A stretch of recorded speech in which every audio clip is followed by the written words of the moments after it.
So my name is Greer Roberts. I'm the Funding and Partnerships Lead within the Public Engagement and Campaigns team at Wellcome. Been at Wellcome for about 5 years now, and I'm responsible for thinking about the design and effectiveness of our funding approaches. And I've also been on both sides. I've also been a fundraiser for a small charity, as well as the person thinking about what we're funding and how we do that. So I'm going to talk a little bit about trends in funding and the funding landscape. Our work is also divided in terms of supporting teams within Wellcome to think about their public engagement needs. So sharing some of the ways we scope that public engagement need with teams at Wellcome. And I'll also do some tips in making the case for investment. A lot of them will probably sound a bit similar to Steve's. They are common, and these issues are prevalent across lots of funders. So I'm sure you'll find that echoed across the whole session this afternoon. And I'm doing that because Wellcome is developing a new strategy. We have our strategy headlines.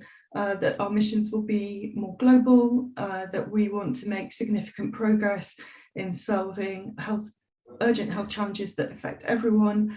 And for the public engagement team, that means thinking about those who are most affected or have the potential to be most affected by infectious disease and escalating infectious disease, mental health, and the impact of climate change on health. So there's a lot for us to do in public engagement to really think very seriously about what most affected means in that global context.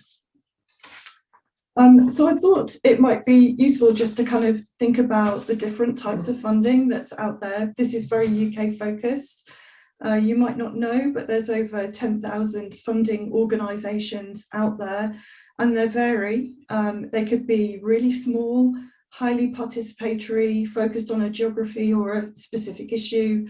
They could be private foundations with set up via private investment, or they could be more like NGOs or the larger funders, where decision making is shared across a number of people. There will often be stronger governance around that decision making, and it will often be driven by data and research. And I think as you're thinking about how you apply for funding, understanding who your funder is, what their practice is, and what are the values that they really adhere to will help you really shape your proposal, as well as understanding whether it will fit with their criteria. So some of the trends that I've observed over the past few years, partly the experience of COVID, but also bigger changes involving the lack of the diminishing public resources, and also the kind of increased need across the country, is that trusts and foundations haven't stepped in to bridge the gap where public investment is not available.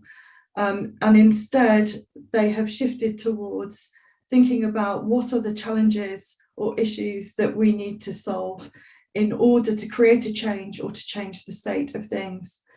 And that's really started to push funders to think a bit more clearly about not just only their own remit, but how they can join up with other funders. And that's not just about sharing best practice and exchanging ideas. It's also about collaborating in terms of joint funding pots, bringing together different types of missions, trying to ensure that we don't duplicate, and that also we can work more effectively with charities and organisations and institutions more as partners. We're also seeing a kind of bigger trend in trusts and foundations thinking about the more global challenges that face us, in particular climate equity and diversity and inclusion. And I think it means these types of things as funders, where we'll generally have a closer relationship with our grantees. We generally want to shift the power dynamic as a funder with a grantee. And so we're seeing kind of understanding the solutions that come forward, the projects that come forward as an evolving partnership. We're also seeing funding becoming, the design of funding being, having a stronger foundation of what is the need and what is the opportunity. And so I think that means we'll see a lot of less kind of open mode schemes that are generic, that reach across a wide breadth of people.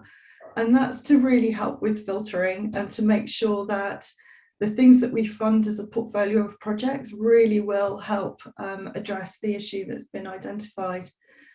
And I think we're also seeing a lot of funders really think about their own power dynamic and equity, and whether or not it's appropriate for us to be working directly with those most affected by an issue. And so particularly with Wellcome, we'll be doing a lot more devolving of funding schemes and working with partners.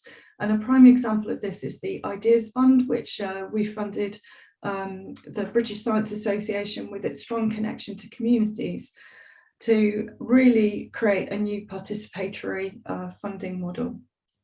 So what does that mean for you? Well, there is more demand. You saw that in Steve's presentation, but I don't think that should put you off.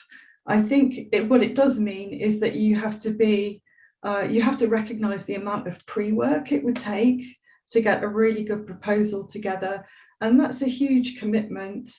And so chasing the funding is not going to lead to greater success. It's finding the right funding opportunity will lead to greater success.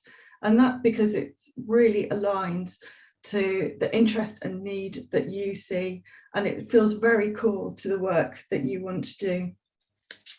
And I think as well, you need to also really think about the kind of the amount of resources it takes, both in terms of your time, other opportunities that you can't follow, and even money to actually scope out a proposal properly.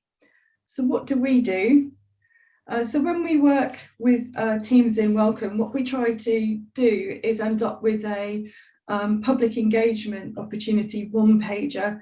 There's quite a lot of work that goes into creating that one-pager, but it's really about shaping out and getting a shared understanding of the context and focusing in really strongly on why the public needs to be involved, who, and then also thinking about how we might test that, what is the appropriate level of engagement, what's the real purpose, and the approaches and models that might work.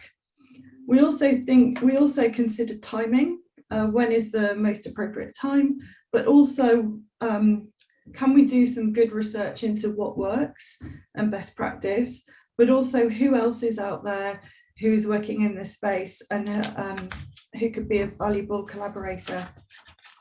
So these are some of the questions that help guide our scoping and some approaches that we take in doing that. This could take us a couple of months to do. And really this is kind of strikes to the heart of what funding applications are asking you to do.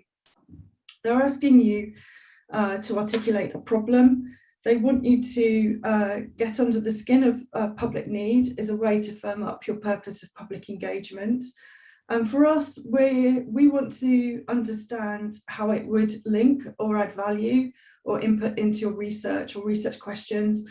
But for Wellcome, we're also interested in how we can build capacity and how we can kind of share learning. So your proposal is something that you're motivated to do. So you obviously know that that need exists, but you really do need to convince the people who will be reading your application. So let's move on to making the case for investment.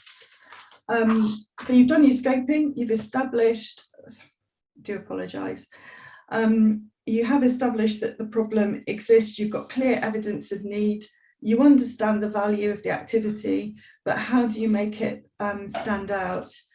At this point, lots of people claim innovation, but actually I think you could be more nuanced about that. You could think about what is really unique about my context. What is the change that you want to see, and how can you capture the learning from that. And I think asking yourselves very humbly, are we uniquely placed to do this? Are we the right people to do this? Will also uncover what partnerships you might need. But also tell the funder why now is the right time to take this approach or tackle this issue.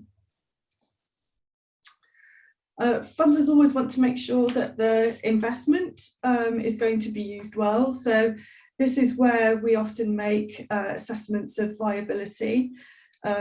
We did have a wonderful proposal come in once that wanted to create a festival. They had all these fantastic stakeholders and partners, really exciting concepts, but they were only expecting 3,000 people, and they wanted over £100,000 worth of investment. So just really take that step back and see if it feels cohesive to you.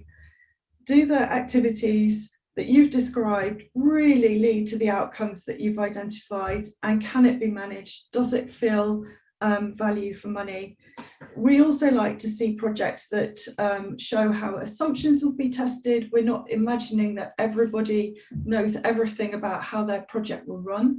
So building in how your approach will allow for iteration and learning as you go is something that a lot of other applicants don't always do.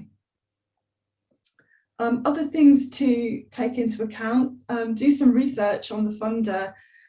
Think about what does the project add to the portfolio of previous awards? What is the funder's attitude to risk? If they're claiming that they support innovation, then they should have quite a high tolerance for risk. So it would be more about how you would convince them about how you would manage those risks. Always read the terms and conditions of the funding before you apply.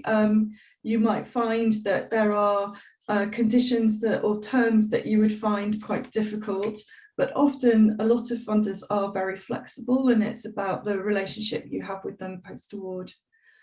And I think just asking yourself what you'll really learn by doing this project and why this is the right opportunity will stop that kind of chasing after other funding. But you do need to kind of really step back and go, does it meet the funder's objectives? Our funding is often very oversubscribed. Some of our funding rates are as high as 50%, and some of them are less than 5%. So really do take that step back, and it must help your institution or your organisation to develop your work, so keep it core to your mission. So just to kind of echo Steve, be kind to the reader. Panels will have specialist and non-specialist expertise. Every single funding meeting I'm in, I will hear from everyone at least once that they don't quite understand what the applicant is trying to convey or what the programme is about. Don't make any optimistic claims within your funding applications, because it really does undermine credibility. So if it's not innovative, don't claim that it is. Rejection is really difficult, and often there's not an obvious reason. It could be about timing, or it could just be about competitiveness. So I just thought I would give you a few resources that we found useful. So you know the National Coordinating Centre for Public Engagement, but also internationally there's through the Global Health Network, there's MESH, which is a global community of practice, which has peer-to-peer learning as well as really good resources. Thinking about doing that kind of pre-scoping, Develop Impact in You is a toolkit developed by Nesta, which really thinks through social impact. So there's a really good people and connections map, understanding your stakeholders in that. And if you're right at the thinking about public engagement in terms of co-collaboration, service design courses could also be really useful. I often think it's kind of really good to know how funders work and what some of the issues are that they grapple with, because that does help you position your work and understand the context in which you're making your application. So a really good book is Modern Grant Making by Gemma Bull and Tom Steinberg. And if you want to know who's giving what, there's 360 Funding, but also the Association of Charitable Foundations. They have their trend reports of what funders are doing. But my final thing is just make use of the helplines for the bigger funders, because they really do have the best overview of the types of questions people are asking. They kind of see the pipeline of inquiries. You can find a lot by talking to the helplines. They're not just there to kind of field calls. They really are a massive resource that could help you really shape your ideas. Thank you.